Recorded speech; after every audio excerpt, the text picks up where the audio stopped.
Napeki siya! Hindi ah! Totoo to!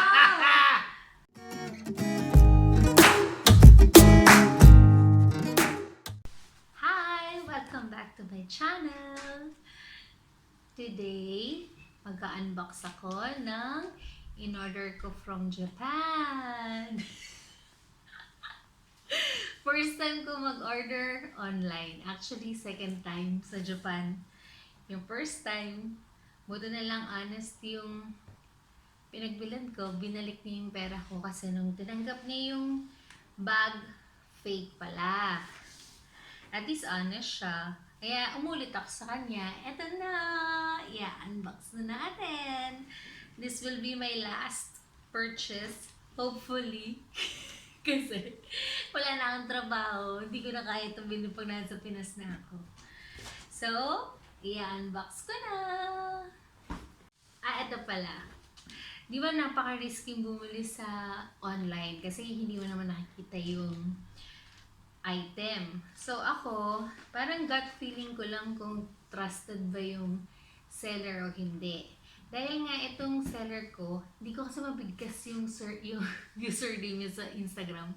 Ilalagay ko na lang dyan. Dahil nga, trusted ko na siya dahil binalik nga niya, ni-refund niya yung pera ko dahil nung natanggap niya yung vintage na Gucci bag na sling bag. Tapos nakita niya na parang fake. Tapos pina-authenticate niya rin na fake nga talaga. Ni-refund niya yung pera ko. So, umulit ako. Kaya ito na. So, 1 week yung delivery. At buti na lang, umabot siya. Titignan natin ngayon. Ito, bali, pinick up ko siya sa Sharjah Post. Nagbayad ako ng 1175 dirhams for admin fee plus VAT. So now, we'll unbox it.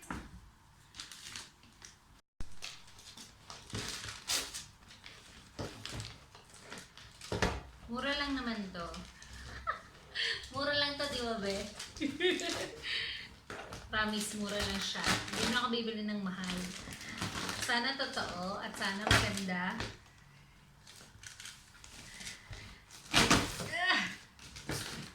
Tamang-tama, umabol sa trip.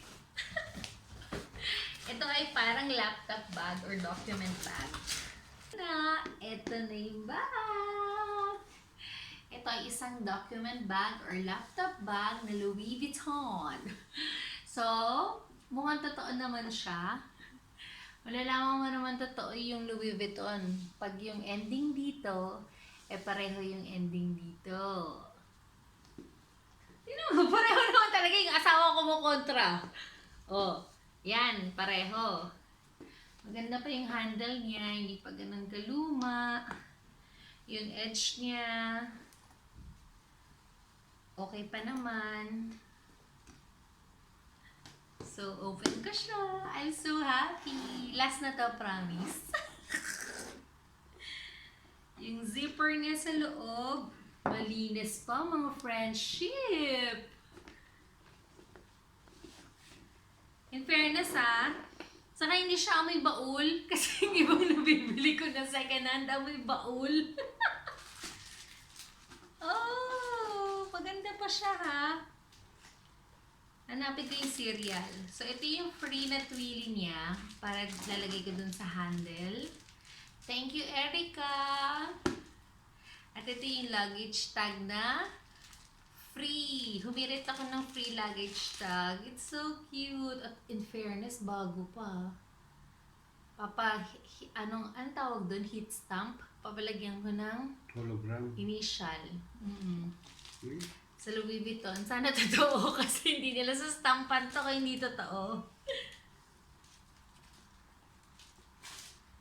So, hanapin natin ng Hindi. Oh, maganda pa yung loob niya. Wala siyang sira.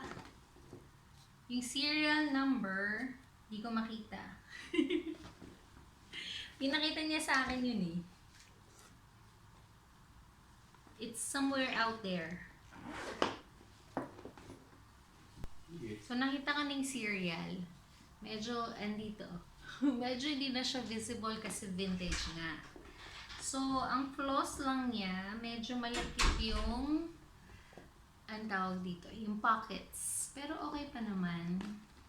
Happy naman ako sa aking purchase, sa aking last purchase. Promise, last na to. Okay, tinignan ko kung kakasya yung laptop ko dito. Hi! Ako naman meron i-unbox. Ano?